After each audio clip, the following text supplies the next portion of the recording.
नमस्कार दोस्तों, स्वागत है आप सभी का हमारे अपने YouTube channel PCMB digital Gurukul classes पर। बच्चों, आज हम लोग बात करने वाले हैं KVPY 2020 सेशन में जो बायोलॉजी का सेक्शन आया था उसके पूरे सॉल्यूशन की।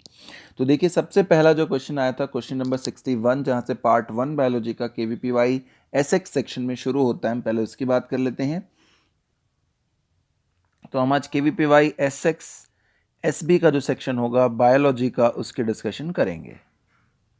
ठीक है, 2020 स्पीसीज विद हाई फेनिसिडिटी। हाई फेनिसिडिटी मतलब होता है बेटा मोर नंबर ऑफ ऑफस्प्रिंग्स, यानी कि जिनके अंदर नंबर ऑफ ऑफस्प्रिंग्स जो है वो नॉर्मल से ज़्यादा बने। मोर नंबर ऑफ ऑफस्प्रिंग्स।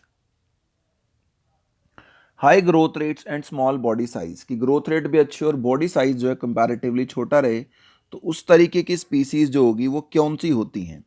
तो भाई, जिनकी ग्रोथ रेट ज़्यादा रहे वो इंडेंजर्ड तो नहीं हो सकती, क्योंकि इंडेंजर्ड तो वो होती हैं जो एक्सटेंट होने वाली होती हैं। ये तो कौन होती है? जो जस्ट टू एक्सटेंट है। तो ये तो नहीं होगा इसका आंसर, है ना। उसके बाद अगर हम नेक्स्ट की बात करते हैं तो कीस्टोन स्पीसीज, ये वो होती हैं जो ब्रिज बनाती हैं, जो बहुत इंपॉर्टेंट होती हैं, कि लेस होती है नंबर में लेकिन मोर इम्पैक्ट होता है on environment. More impact on environment.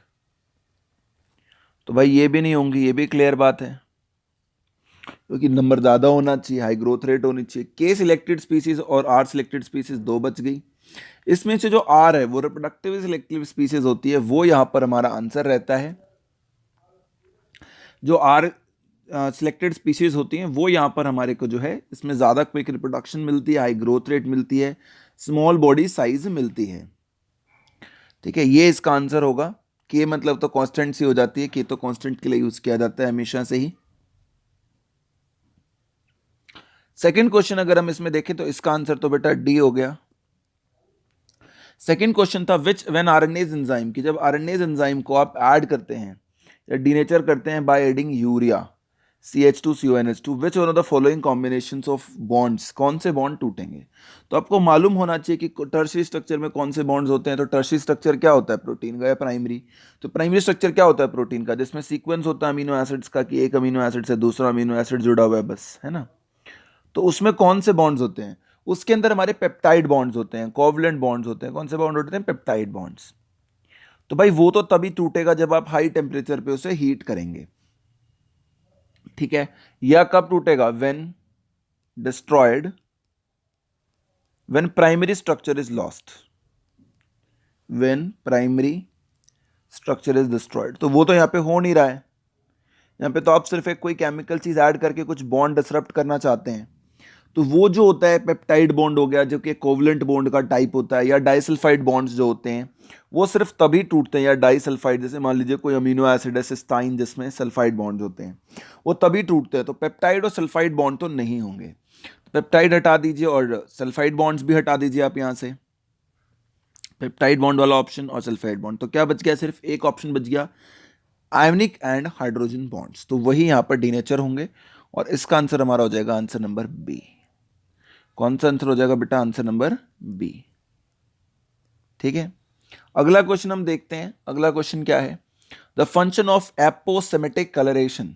एपोसेमेटिक coloration क्या होती है? ये एक तरीके से दूसरे व्यक्ति को डराना होता है, प्रेडेटर को प्रे के थ्रू डराना होता है। तो इसमें वॉर्न प्रेडेटर वाला जो ऑप्शन होता है वो ज्यादा करेक्ट होता है। इसमें क्या होता है? This warns the predator, this warns the predator before it eats the organism. It eats organism. अपना कलर चेंज करके या बाइट करके या ऐसा कुछ भी करके जो डराते हैं ऑर्गेनिज्म को, इसमें हम इसको कहते हैं वॉर्न द प्रेडेटर्स। इसका जो करेक्ट ऑप्शन होता है। ठीक है, अब अगला क्वेश्चन देखते हैं। अगला क्वेश्चन है मेज और राइस के जीनोम्स हैं जिसमें डिप्लॉयड क्रोमोसोम है कितना, यानी कि 20 और 24। अगर डिप्लॉयड क्रोमोसोम बेटा हमारा 20 या 24 है तो ऑब्वियस ही बात है कि इसका एन कितना होगा? तो एन फॉर मेज होगा 10, हाफ नंबर, और एन फॉर राइस या गैमेट कितना होगा जो डिप्लॉयड में जाएगा? 12। अब कोई और चीज है ही नहीं, ना तो कोई नो क्रॉसिंग ओवर एब्सेंस है उसकी भी। तो कौन सा करेक्ट होगा अबाउट जेनेटिक वेरिएशन, उनके ऑफस्प्रिंग में जेनेटिक वेरिएशन किस केस में ज़्यादा होगी? तो और तो कोई तरीका है ही नहीं, दो में से एक एक ऑप्शन जाएगा। तो राइस के मेज के केस में कितना हो जाएगा 2n यानी कि 2 10, और मेज के केस में हो जाएगा 2 12। तो ऑब्वियस बात है कि मेज के केस में ज़्यादा पॉसिबिलिटीज़ हैं सेट्स बनने की या अलाइनमेंट्स बनने की। तो इसके अंदर कौन सा ऑप्शन हो जाएगा जिसमें आपको नजर आए कि राइस में मेज से ज़्यादा है? First option. कौन सा आंसर हो जाएगा? First option, option number A. ठीक है, क्योंकि नंबर ऑफ पॉसिबल अलाइनमेंट्स जो होंगी या नंबर ऑफ पॉसिबल अलाइनमेंट्स किस में ज़्यादा होंगी? पॉसिबल अलाइनमेंट्स आपस में क्रोमोसोम्स की मेटाफिजिक प्लेट के लिए मोर इन राइस। ठीक है, तो ये आंसर हो जाएगा। Exponent z of the species area curve. अब ये देखिए पुराने सालों में भी ये क्वेश्चन आता ही रहा है कि आपको z एक्सपोनेंट के बारे में बताना है और species area curve measured eight continental scales, जो कि कॉन्टिनेंटल स्केल्स पे मेजर हो रहा हो, जो एक स्पीशीज वर्सेस रिचनेस का ग्राफ है उसकी यहाँ पर बात करें, जो आपको एनसीईआरटी में किस नाम से मिलता है बेटा? अलेक्जेंडर वोन हम्बोल्ट, इकोलॉजी क्लास 12th जो था, उन्होंने ग्राफ बनाया था स्पीसीज रिचनेस के बारे में। इसको करेक्ट कर लेते हैं, किस पे ग्राफ बनाया था? स्पीसीज रिचनेस पे ग्राफ बनाया था। स्पीसीज रिचनेस क्या होगी? ठीक है, कि स्पीसीज रिचनेस जो होती है, उन्होंने बताया था कि स्पीसीज रिचनेस जब आप ग्राफ पे करते हो तो ये इंक्रीज करती है as area increases as area increase, कि इंक्रीज एरिया के बढ़ने पर स्पीसीज रिचनेस बढ़ती है, but up to a limit, लेकिन एक लिमिट तक ही ये इंक्रीज करती है। ये बात भी उन्होंने बताया था। साथ ही साथ उन्होंने कहा था कि लार्ज कॉन्टिनेंट्स जो होंगे, जो बड़े कॉन्टिनेंट्स होंगे, वहां पर ग्रेटर जेड की वैल्यू मिलेगी उनको। और क्या कहा था उन्होंने अपने ग्राफ में? इन लार्ज कॉन्टिनेंट्स, जब हम रीजन से कॉन्टिनेंट्स की तरफ जाते हैं, मोर वैल्यू ऑफ जेड। तो जो z है हमारा वो ज़्यादा वैल्यू होती है, ज़्यादा स्टीपर होता है। तो यहाँ पर हमारे पास ऑप्शन होगा कि कॉन्टिनेंट्स पर greater than value of z at regionals के लिए वाला आंसर जो है सी, वो ज़्यादा सही होगा।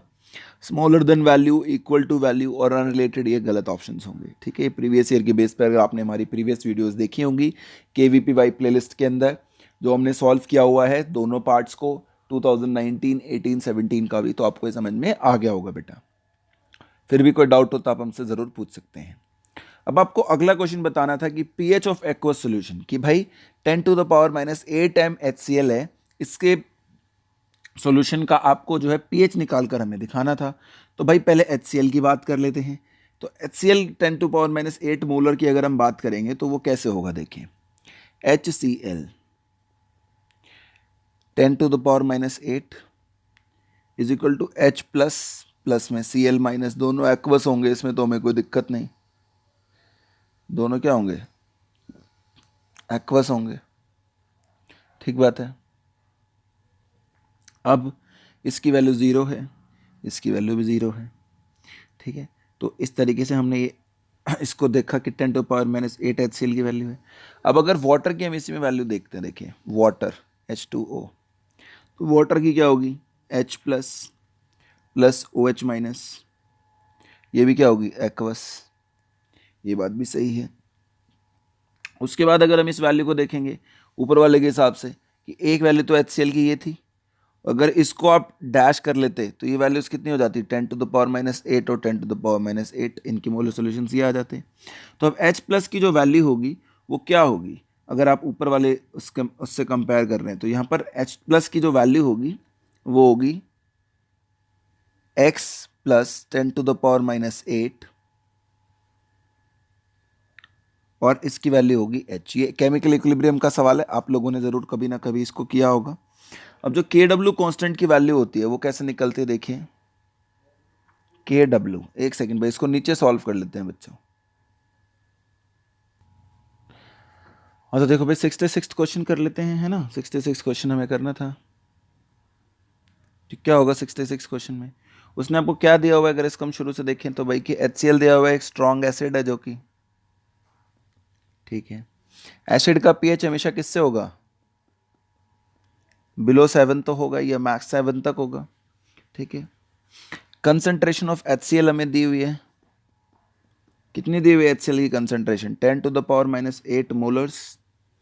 अब सॉल्यूशन में है, एक्वस सॉल्यूशन में तो वाटर के साथ होगा, यानी कि जो टोटल हाइड्रोजन आयंस होंगे यहाँ पर जो पीएच को डिसाइड करते हैं, वो हाइड्रोजन आयंस किसके बराबर होंगे, वो होंगे H plus from HCl plus में H प्लस फ्रॉम वाटर, दोनों के मिलकर ही होंगे।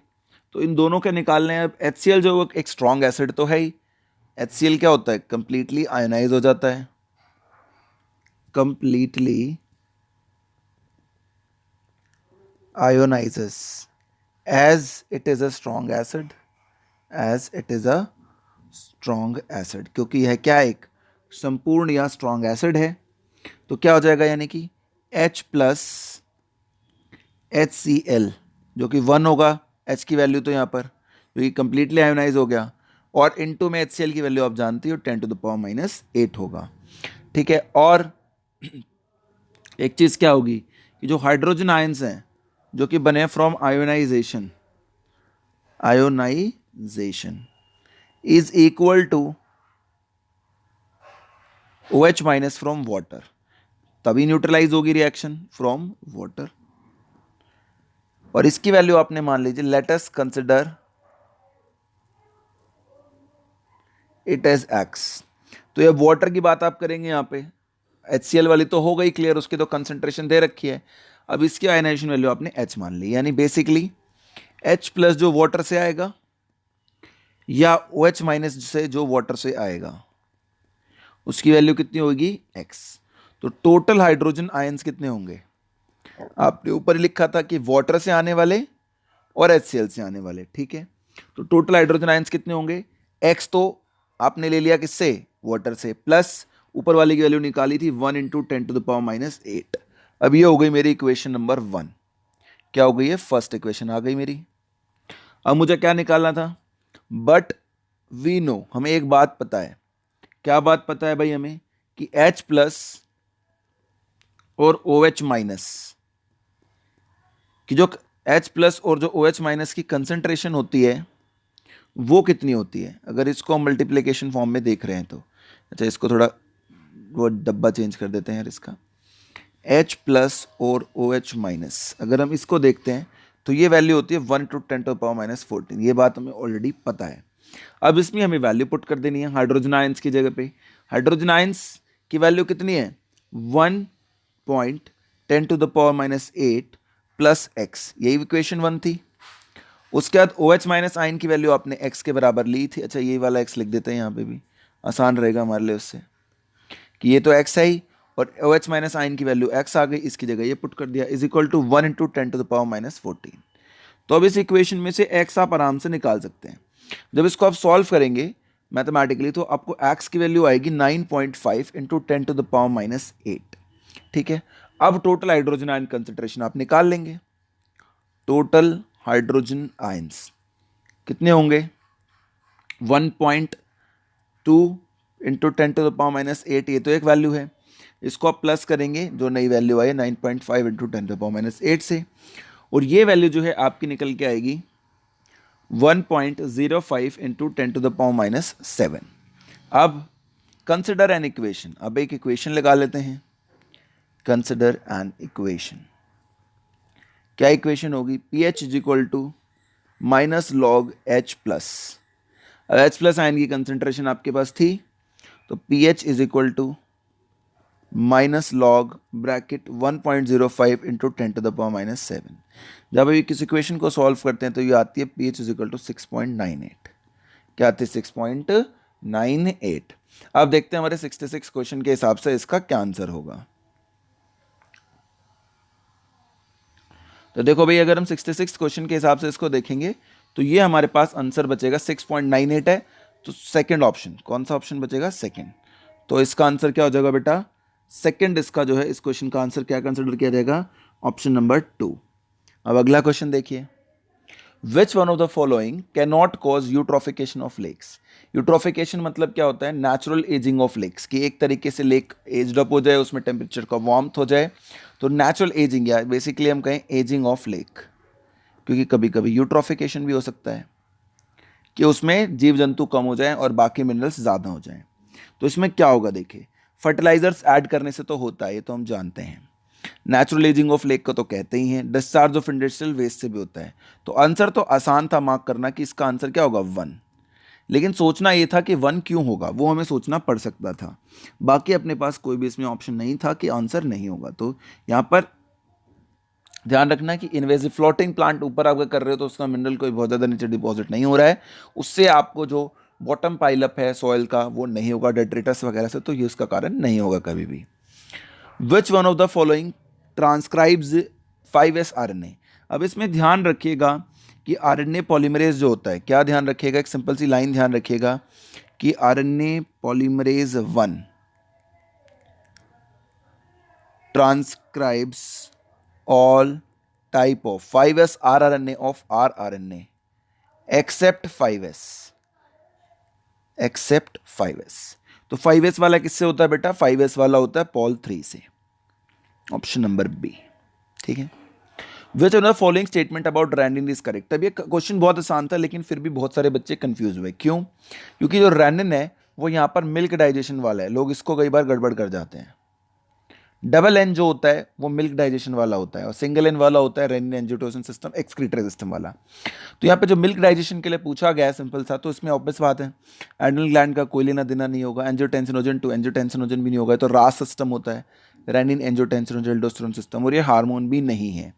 It is secreted bye peptic cells of gastric gland in stomach. ये आंसर बिल्कुल सही है क्योंकि यही स्टमक में डाइजेशन जो है मिल्क की करता भी है। ठीक है। तो बेसिकली क्या हेल्प करता है? Digestion of milk proteins, helps in digestion of milk proteins. ये बहुत ही क्लियर कट आंसर है इसका।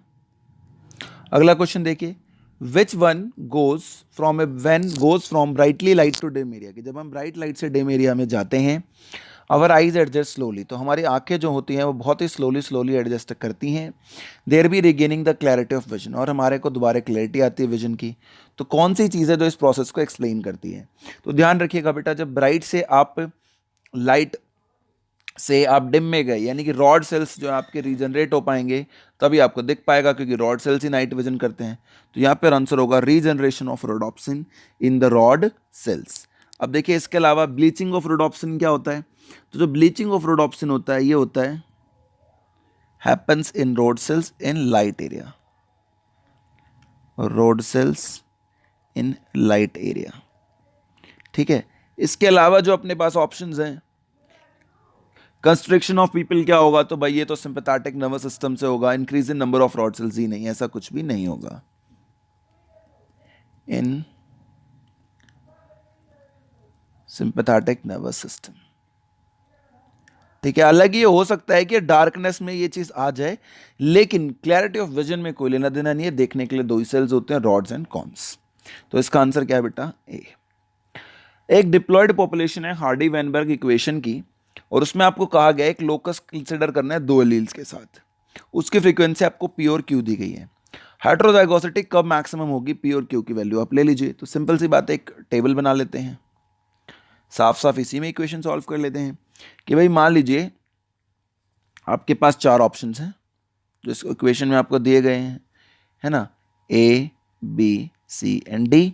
आपको एक बार कहा गया कि आप पी की वैल्यू कितनी मान लें, एक बार आपको कहा गया कि आप पी की वैल्यू मान लें क्यू की वैल्यू और 2p Q.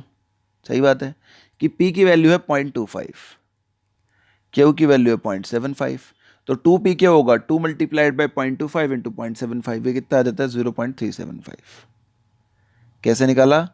2 multiplied by 0.25 multiplied by 0.75। फिर आपने दूसरी इक्वेशन रख ली 0.4 और 0.6, इसमें जो आपकी वैल्यू निकली वो निकली 0.48। फिर आपने तीसरी इक्वेशन रख ली जिसमें आपने क्या रखा? 0.6 और 0.4। तो इक्वेशन तो अभी भी सेम ही आएगी 2p क्यू में, तो 2 इंटू 0.6 इंटू 0.4, फिर से आया 0.48। फिर आपने इक्वेशन रखी डी, 0.5. अब की बार जब आपने निकाली तो ये वैल्यू आई 0.50.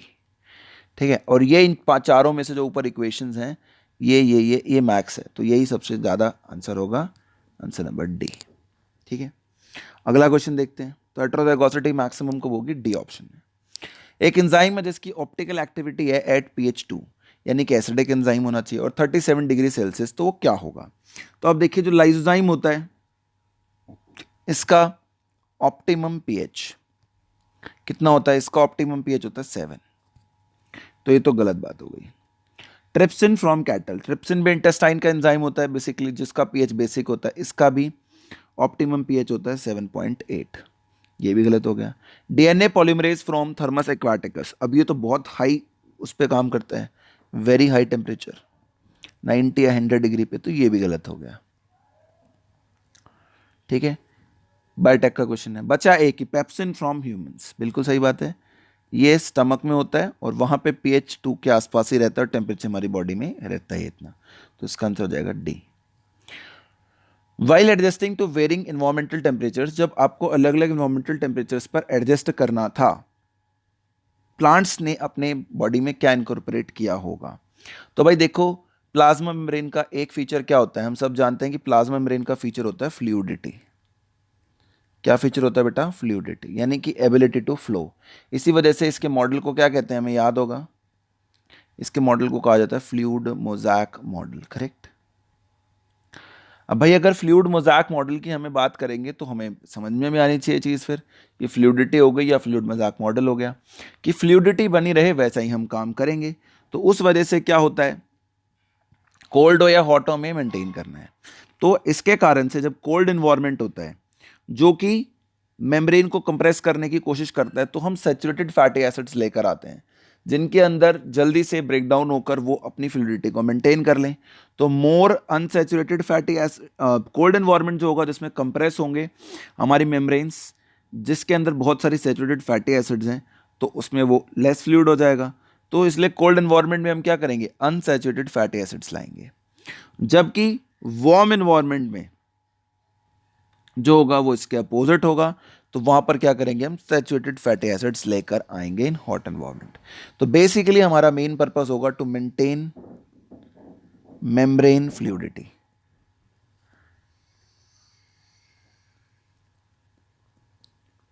ठीक है, उसके लिए हम लोग ऐसा करेंगे. तो हमें मालूम होगा कि कोल्ड के अंदर फ्लूइडिटी मेंटेन करने का जो बेटर ऑप्शन होगा वो हमारे पास कौन सा होगा? अनसैचुरेटेड फैटी एसिड्स जल्दी जल्दी मूव कराना, और जो क्या बोलते हैं हॉट एनवायरनमेंट में जब हमें थोड़ा सा फ्लूइडिटी को कम करना होगा तो हम सैचुरेटेड फैटी एसिड्स को ऐड करेंगे. यानी basically addition of saturated fatty acids make it less fluid. क्या कह सकते हैं हम वन लाइन में? एडिशन ऑफ, एक सेकेंड भाई, इसकी थोड़ी थिकनेस कम कर लेते हैं. एक लाइन अगर हमें याद करने तो हम कौन सी याद रखेंगे? Addition of saturated fatty acids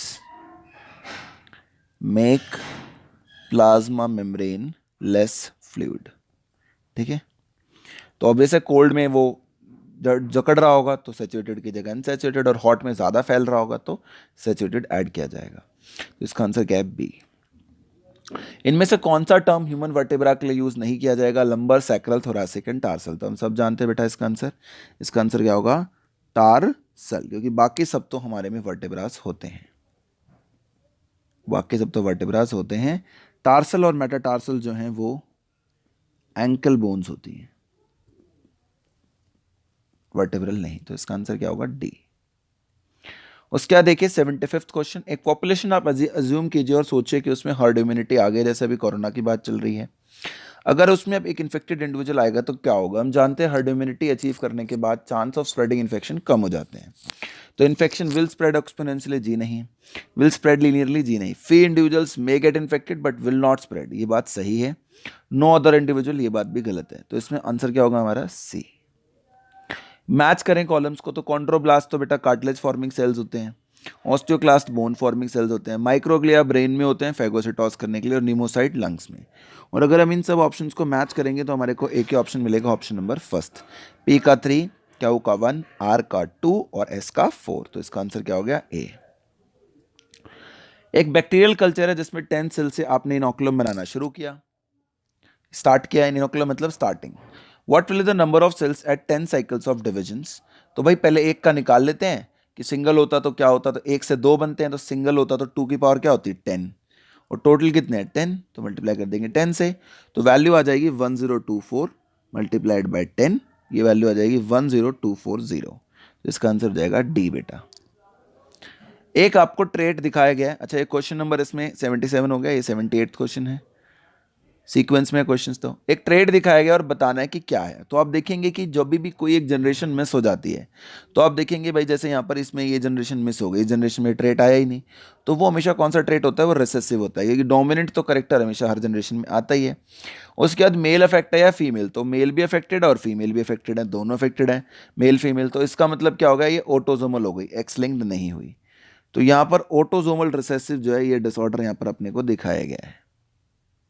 answer हो गया बी। कौन सा स्टेटमेंट सही है पेनिसिलिन के बारे में? अगला क्वेश्चन आपसे ये पूछा गया है। तो पेनिसिलिन जो होती है, बेसिक और डायरेक्ट क्वेश्चन था कि it inhibits the cell wall biosynthesis. ये सेल वॉल की बायोसिंथेसिस को इनहिबिट करती है, ठीक है। और इसको हम कैसे प्रूव कर सकते हैं कि भाई जो माइकोप्लाज्माज हैं हमारे छोटे ऑर्गेनिजम्स है, वो इनसेंसिटिव है पेनिसिलिन से, क्योंकि वो वॉललेस है, उनमें वॉल्स नहीं होती। तो इसका आंसर क्या होगा? सी। और ये question number 79। Last question, 80th question first part का। Leaf extract from infected plant को अपने पास किया एक फिल्टर पेपर से जिसका पोर साइज इतना छोटा था। इन्फेक्शियस एजेंट फिल्ट्रेट में क्रॉस कर गया, यानी कि इस फिल्ट्रेट में से क्रॉस करके वो नीचे पहुंचा, यानी कि उसके पोर साइज से उसका साइज छोटा था। तो कौन होगा? तो भाई इतने छोटे साइज का जो हमारे पास होता है बेटा इसमें, वो होता है वायरस ओनली, सबसे छोटा वायरस ही है। निमेटोड तो एस्की हेलमेंट्स होते हैं, फंगस बैक्टीरिया वो थोड़े बड़े होते हैं। तो इसमें आंसर होगा वायरस, बी। तो ये तो हमने पार्ट 1 वाले सारे के सारे क्वेश्चंस जो हैं कर लिए हैं, काफी इंपॉर्टेंट क्वेश्चंस हैं।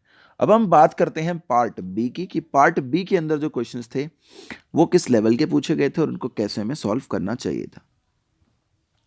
तो पहला क्वेश्चन है कि मान लीजिए जो रेशियो है माता और पिता के ब्लड ग्रुप्स का, वो है AB/AB, ठीक है। Most likely ratio blood groups 3 हो सकते हैं। Among the parents from heterozygous parent, heterozygous है यानी कि क्या बनाएंगे हम?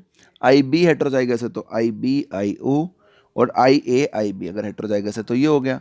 अब इसमें जब आप क्रॉस करेंगे तो AB और AB का क्या रेशियो आएगा? तो देखिए IB को जब आप दोनों से क्रॉस कराएंगे तो आपके पास ऑप्शन होगा IB/IA, दूसरी बार क्रॉस कराएंगे तो IB/IB, तीसरी बार क्रॉस कराएंगे तो IA/IO, और फिर IO को कराओगे तो IB/IO। तो ये आपके पास 4 आउटपुट्स होंगे।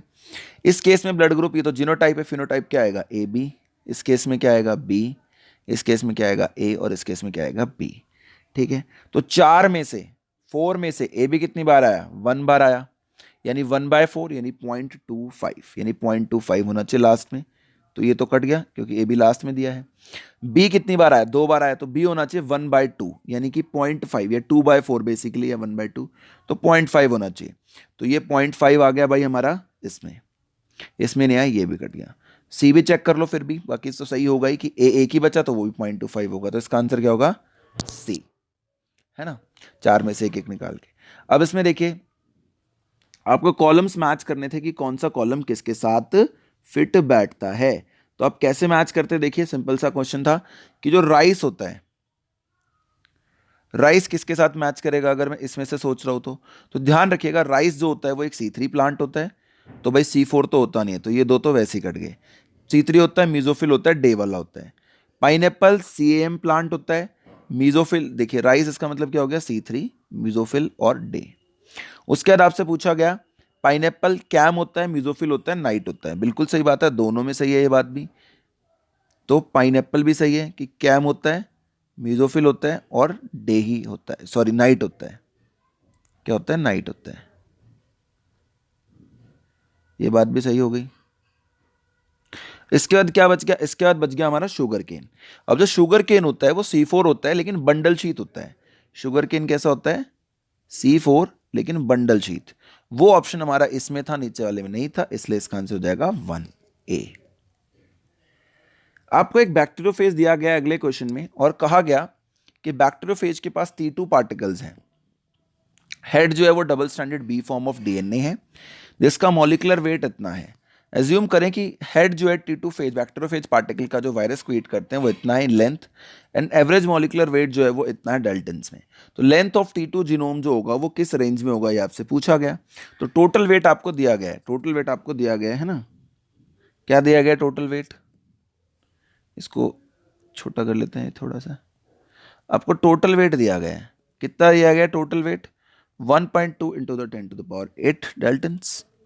फिर वेट ऑफ न्यूक्लियोटाइड भी आपको दिया गया है 330, तो नंबर ऑफ न्यूक्लियोटाइड कितना होगा, सबसे पहले क्या निकालना पड़ेगा हमें, नंबर ऑफ न्यूक्लियोटाइड्स। तो टोटल वेट से और जो उसका एवरेज वेट है न्यूक्लियोटाइड का उसे हम डिवाइड कर देंगे, यानी कि 1.2 into 10⁸ divided by 330 daltons, dalton तो दोनों ही है, ये वैल्यू आ जाएगी हमारे पास 3.63 इंटू 10⁶, ये आ गई। अब जेनेटिक मटेरियल तो डबल स्टैंडर्ड है, इसका मतलब जीनोम लेंथ कितनी होगी, तो डबल स्टैंडर्ड है ना, तो जीनोम लेंथ कितनी होगी, जीनोम लेंथ, तो इसको एक जीनोम का मतलब तो 1 होता है सिंगल सेट, तो इसको आप डिवाइड कर देंगे 3.63 10⁶ डिवाइडेड बाय 2, ये वैल्यू आ जाएगी 1.8 इंटू 10⁶। अब डिस्टेंस कितना होता है, जो डिस्टेंस दिया गया है प्रेजेंट होता है बी फॉर्म ऑफ डीएनए में, जो हमें हमारी किताब से पता है, जो हमने पढ़ी होती है। तो इन बी डीएनए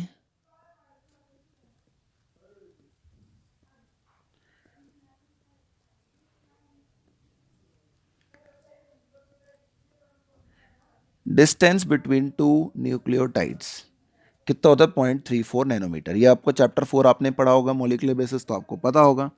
तो टोटल लेंथ कितना हो जाएगा, 0.34 से मल्टीप्लाई कर दीजिए। निकालना क्या आपको, टोटल लेंथ ऑफ जीनोम निकालना है, तो टोटल लेंथ कितनी हो जाएगी 1.8 10⁶ मल्टीप्लाइड बाय 0.34, इसकी वैल्यू हो जाएगी 6.12 इंटू 10⁴ नैनोमीटर्स। और ये आंसर अगर आप देखेंगे तो आपको ये मिलेगा लास्ट में, डी। तो आई होप ये क्वेश्चन भी अपने को क्लियर हो गया होगा।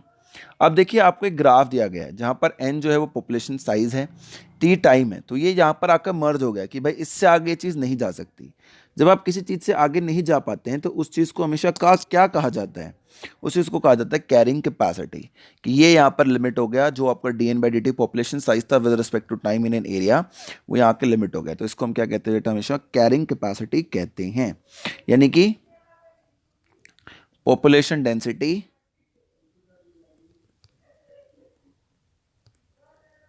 रीच्ड कैरिंग कैपेसिटी, ठीक है।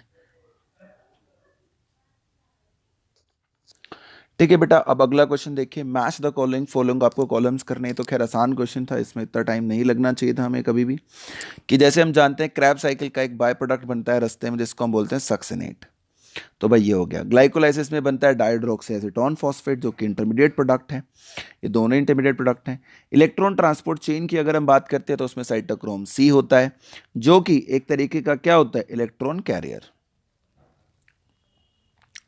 ठीक है। अगर ये तीन पता होते तो हमें चौथी बात भी पता ही होती कि नाइट्रोजन फिक्सेशन जो होती है उसमें अमोनिया एक प्रोडक्ट होता है और बाद में रिएक्ट करके ग्लूटामेट बना लेता है। लेकिन अगर हम इतना भी जानते तो हम फर्स्ट देखते हैं कि पी के अंदर सेकंड होना चाहिए, तो ये दो ऑप्शन तो यहीं कट जाते।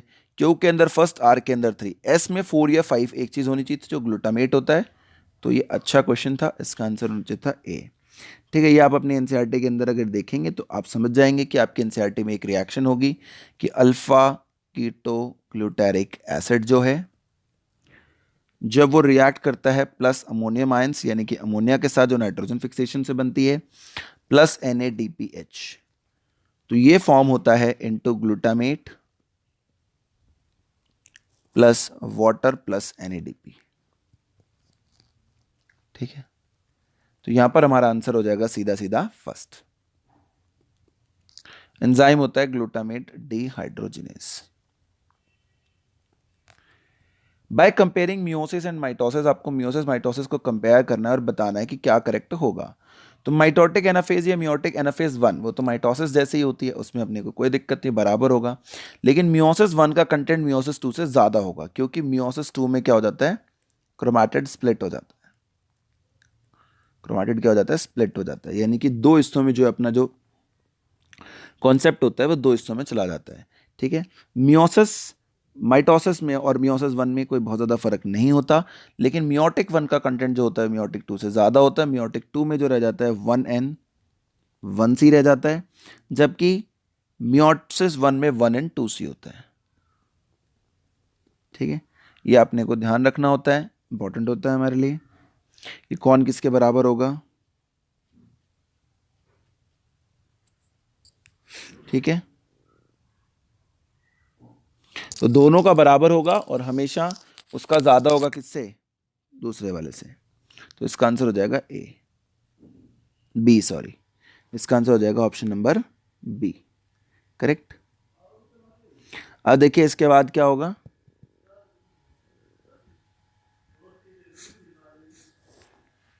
परसेल में Which one of the following is likely to occur upon heating a solution from 20 to 95 degree Celsius. अगर आपने अब 95 डिग्री सेल्सियस तक ब्रेक कर दिया, बढ़ाया, तो भाई बॉन्ड डीनेचर होने शुरू हो जाएंगे। उसमें सबसे पहला जो होगा, पहले ट्राइस्ट्री स्ट्रक्चर जो है वो चेंज होगा। हालांकि लेटर ऑन ऐसा भी हो सकता है कि प्राइमरी स्टेज की बॉन्ड भी इन्वॉल्व हो, तो सबसे पहले हीट करने पर यही होगा, इसलिए इसका आंसर हो जाएगा D. Disulphide bonds, change in primary structure, hydrolysis of this, ये तीनों किसके साथ इन्वॉल्व होते हैं, प्राइमरी स्ट्रक्चर के साथ। अब एक ही ऑप्शन हो सकता था, इसलिए हमने इसको नहीं लिया है। ऊपर आपने सॉल्यूशन में एक जगह ये चीज और पढ़ी भी थी। उसके बाद इनमें से क्या इनकरेक्ट है, अगर हेक्सोकाइनेज कैटलाइज्ड कोई रिएक्शन हो रही है वो आपको बतानी है। तो देखिए रिएक्शन बहुत ही सिंपल थी इसके अंदर कि यहां से यहां जब आप जा रहे हो तो एनर्जी रिलीज हो रही है, यानी कि जो रिएक्शन है कैसी है, एक्सर्गोनिक है। जबकि आपको एक ऑप्शन में दिया गया एंडरगोनिक, जो कि इसका इनकरेक्ट ऑप्शन था। साइटोप्लाज्म में होती है ग्लाइकोलाइसिस, ये बिल्कुल सही बात है ना। ये कौन सी रिएक्शन है, ग्लाइकोलाइसिस, जो सिर्फ साइटोप्लाज्म में होती है। ठीक है, तो ये ऑप्शन नहीं होगा इनकरेक्ट। फोल्डिंग ऑफ एक्सोकाइनेज से वाटर एक्सक्लूड हो जाता है फ्रॉम एक्टिव साइट, ये बात भी सही है। और रिएक्शन इंड्यूस फिट मैकेनिज्म करते हैं, ये बात भी सही है। तो इसमें इनकरेक्ट स्टेटमेंट एक ही है, कौन सी, सेकेंड, क्योंकि यहां पर एनर्जी रिलीज होती है, एनर्जी रिलीज जो कि हो रही है, तो एंडरगोनिक नहीं थी। एन इकोलॉजिस्ट, एक इकोलॉजिस्ट है, वो ट्रीज को सैंपल कर रहा है मल्टीपल फॉरेस्ट एरियाज में और उसको प्लॉट कर रहा है, जो अलेक्जेंडर वोन हम्बोल्ट वाला है, स्पीसीज रिचनेस के खिलाफ। तो which one of the following can determine the adequacy, की सैम्पलिंग एफर्ट कैसा है। तो सबसे अच्छा ऑप्शन क्या है, graph the number of tree species in each, हर एक प्लॉट में सक्सेसिव आप प्लॉट करें। दूसरा, ट्री स्पीसीज को पर टोटल एरिया, फिर ऑल प्लॉट्स को कंबाइन करें। नंबर ऑफ इंडिविजुअल्स पर tree species in each successive and 30 sampling plots are sufficient irrespective of area. तो इन सबसे बेटर कौन सा है, फर्स्ट ऑप्शन है। Now let's focus on to the last question, a very interesting question, जिसमें हो सकता है बहुत सारे बच्चे अक्सर कंफ्यूजन में भी आ जाते होंगे। आइए अब उसको नीचे सॉल्व करते हैं। तो देखो भाई, इस क्वेश्चन में आपको क्या दिया गया है कि एक मेडिकल डायग्नोस्टिक एक डिजीज का है जिसको आप कह रहे हैं सेंसिटिविटी, जिसको आपने डिनोट किया ए से, जिसका मतलब होता है कि टेस्ट रिजल्ट पॉजिटिव और पर्सन को डिजीज भी है, कि पॉजिटिव भी आया और है भी, यानी सच है दोनों चीज़ें। इसके लिए मैथ्स का सेट्स का हम थोड़ा इस्तेमाल करेंगे। स्पेसिफिसिटी का मतलब है कि प्रोबेबिलिटी है कि इंसान को disease without a disease tested negative, refers to probability that person without a disease test negative, कि इंसान को नहीं था और उसको पॉजिटिव भी नहीं आया। तो एक स्पेसिफिसिटी हो गई कि टेस्ट रिजल्ट पॉजिटिव था जबकि डिजीज था। स्पेसिफिसिटी हो गई, सेंसिटिविटी हो गई। स्पेसिफिसिटी मतलब कि प्रोबेबिलिटी कि इंसान को डिजीज नहीं थी और टेस्ट भी नेगेटिव आया। अब आपने डायग्नोस्टिक टेस्ट के इन्फ्लुएंजा के लिए सेंसिटिविटी ए की वैल्यू है 0.9 और बी की वैल्यू 0.9। एज्यूम करें कि प्रेवलेंस ऑफ इन्फ्लुएंजा की, सच में जो फैलने की उसकी तादाद थी इन्फ्लुएंजा की वो 50% थी। तो अगर एक रैंडमली चूजन पर्सन नेगेटिव है तो कितनी प्रोबेबिलिटी है कि उस पर्सन को एक्चुअली इन्फ्लुएंजा है, यानी कि टेस्ट नेगेटिव आया है लेकिन पर्सन को डिजीज है। इस बात को आप कैसे निकालेंगे, तो देखिए इसमें आपको 3-4 हम शब्द यूज कर लेंगे, जैसे पी ए का मतलब, आप देखिए इसको नीचे सॉल्व करते हैं थोड़ा सा, क्योंकि हमने पहले एक क्वेश्चन सॉल्व किया हुआ है, मेरे ख्याल से क्वेश्चन नंबर 120 है ना। हाँ, तो देखिए कैसे सॉल्व होगा। देखिए 120 क्वेश्चन, आप मान लेंगे कि पी ए क्या है, कि एक्चुअली पॉजिटिव है। क्या है, एक्चुअली पॉजिटिव है। उसके बाद एन आर क्या है, 120 तो क्वेश्चन है, एन आर क्या है, नेगेटिव रिपोर्ट है।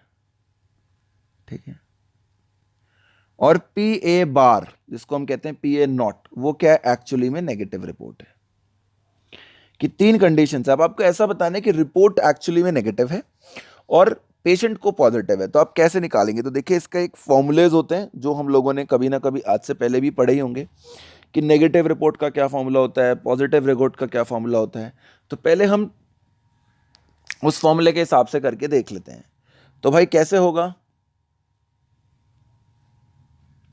पहले हम क्या निकाल लेंगे, नेगेटिव रिपोर्ट वाला फॉर्मूला निकाल लेंगे, प्रोबेबिलिटी ऑफ नेगेटिव रिपोर्ट। तो वो दो चीज़ों के साथ हो सकते हैं नेगेटिव रिपोर्ट, दो पॉसिबिलिटी हैं, या तो रिपोर्ट नेगेटिव है और उसका इंटरसेक्शन है पीए के साथ कि एक्चुअल में पॉजिटिव है लेकिन नेगेटिव आ गई, या दूसरा केस हो सकता है कि रिपोर्ट की दूसरी प्रोबेबिलिटी क्या हो सकती है, दूसरी हमारे पास प्रोबेबिलिटी हो सकती है कि रिपोर्ट नेगेटिव है और उसका इंटरसेक्शन होगा पी ए बार, यानी कि एक्चुअल में रिपोर्ट नेगेटिव है पर पेशेंट क्या है, रिपोर्ट नेगेटिव है। दोनों नेगेटिव है। और एक केस में क्या है कि रिपोर्ट जो है नेगेटिव आई है उसकी लेकिन पेशेंट पॉजिटिव है, पी ए यानी कि एक्चुअली पॉजिटिव है। दो पॉसिबिलिटीज हो सकती हैं। तो पी एन आर जो नेगेटिव रिपोर्ट की पॉसिबिलिटी होगी उसको हम कैसे लिख सकते हैं, इसको हम ऐसे भी लिख सकते हैं N R intersection P A को कि एन आर और इफ पी ए, और उसको हम मल्टीप्लाई करा सकते हैं, इसको हम जो फॉर्मूला होता है इसका इनटू में P A, P probability P A plus same इसी तरीके से इसको लिख देंगे फॉर्मूले में P N R if P A bar, और इसको मल्टीप्लाई करा देंगे पी पी ए की बार से या नॉट से, ठीक है, ये मल्टीप्लिकेशन हो जाएगी। तो ये जो वैल्यू हमारे को दी गई है कि भाई इंटरसेक्शन में वैल्यू कितनी है कि टेस्ट जो है वो एक्चुअली में रिपोर्ट पर नेगेटिव आई है और जो है पेशेंट को बीमारी है, वो वैल्यू हमें निकालनी है। तो वो अपने को दी गई है कि जो सेंसिटिविटी है हमारी वो 0.9 दी गई है, तो 0.9 इंटू में 50%। दूसरी वैल्यू हमें दी गई है P R by N A, तो भाई टोटल प्रोबेबिलिटी हमेशा कितनी होती है 1, तो यहां होगा 1 माइनस 0.9, एक तो ये वैल्यू आएगी, इंटू में पी डॉट पी 100% है तो 100 माइनस 50% होगा, तो एक तो ये वैल्यू निकल जाएगी हमारी, ठीक है।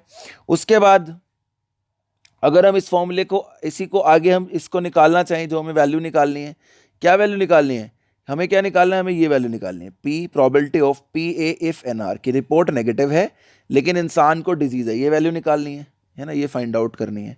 तो देखिए अब इसको हम कैसे निकालेंगे, इस इक्वेशन को अगर हम रिजॉल्व करते हैं, इस इक्वेशन को पुट करते हैं तो कैसे होगा। देखिए जो ऊपर इक्वेशन है इसी को हम ऐसे भी लिख सकते थे, पी एन आर वाली इक्वेशन को क्या लिखा हुआ आपने, P bracket P A P N R, तो इस इक्वेशन को हम कैसे लिख सकते हैं जो ऊपर हमने लिखी थी, P bracket P A if N R into P N R is equal to P bracket P A intersection N R is equal to P bracket N R intersection P A. देखिए ये तो दोनों एक ही बात है, आप इसको कैसे भी लिख लीजिए, इससे अपने को कोई दिक्कत नहीं है कि P A intersection N R. देखिए P A intersection N R intersection P A, इसको आपने क्या लिखा था, N R by P A into P P A. अब की बार आपने फिर इसी को ऐसे लिख दिया P A by N R into P N R, यानी कि इक्वेशन आपने सिर्फ रिवर्स करी जो ऊपर आपने लिखी थी, बाकी तो कोई चेंज नहीं किया। तो इस इक्वेशन को जब आप निकालेंगे तो आपको इस इक्वेशन में से जो वैल्यू निकालनी है वो क्या निकालनी है, P dot P A by N R, है ना। तो P probability of P A by N R ये आपको निकालनी है। तो ये वैल्यू इसके नीचे मल्टीप्लाई डिवाइड में चली जाएगी जो कि वैल्यू होगी P bracket P A intersection N R या N R intersection P A. तो इसमें हम यहां पर लिख देंगे एन आर इंटरसेक्शन कह रहा हूं sorry oblique P A if P A into P bye P ए, जैसे हम इस इक्वेशन को लिखते आए हमेशा, है ना, और नीचे हो जाएगा पी बाय एन आर की रिपोर्ट नेगेटिव। जब आप इस इक्वेशन को सॉल्व करेंगे जो मैंने अभी आपके सामने लिखी कि भाई ये वैल्यू आ जाएगी अपने पास, पी एन आर की वैल्यू नीचे की तरफ आ जाएगी। तो जब इस इक्वेशन को हम लोग सॉल्व करेंगे तो ये इक्वेशन हमारे पास क्या बचेगी, तो ये हमारे पास इक्वेशन जो टोटल वैल्यू सॉल्व करके आएगी, इसकी इक्वेशन में जब हम वैल्यूज पुट करेंगे तो हमारे पास वैल्यूज आएगी, इसके आंसर निकल के आएगी 0.10।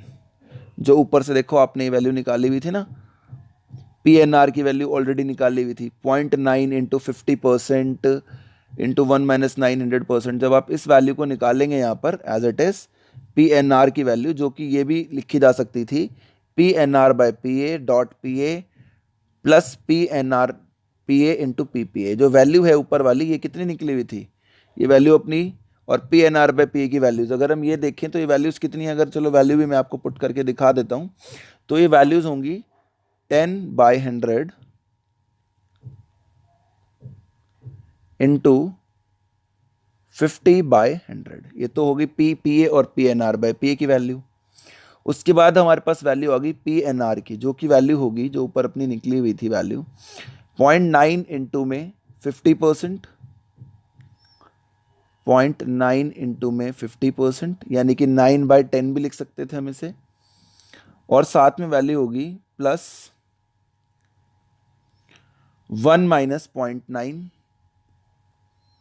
1 माइनस 0.9, 100 माइनस 50%, यानी कि 50% तो लिख ही सकता हूँ मैं। यानी इस वैल्यू को मैं कुछ इस तरीके से भी लिख सकता हूँ, 10/100 इंटू में 50/100 डिवाइडेड बाय 10/100। ये 1 माइनस 0.9 की वैल्यू अगर हम निकालेंगे 0.01, यानी उस इक्वेशन को मैंने आगे रख दिया जो ये वाली थी, इंटू 50% की 50/100 जमा में 0.9 की वैल्यू हो जाएगी 90/100 इंटू में 50/100। और इस वैल्यू को जब आप सॉल्व करेंगे तो ये आएगी 0.10। और 0.10 अगर मैं आंसर के तौर पे ढूंढूंगा तो ये मेरा आंसर हो जाएगा बेटे डी। ठीक है, तो इसी के साथ बेटा ये KVPY बायोलॉजी सेक्शन हमने SXSB का पूरा कर लिया है, सभी 30 क्वेश्चंस। उम्मीद करता हूँ आपको समझ में आया होगा। चैनल को जरूर सब्सक्राइब करें दोस्तों और हमें सपोर्ट करते रहें। धन्यवाद।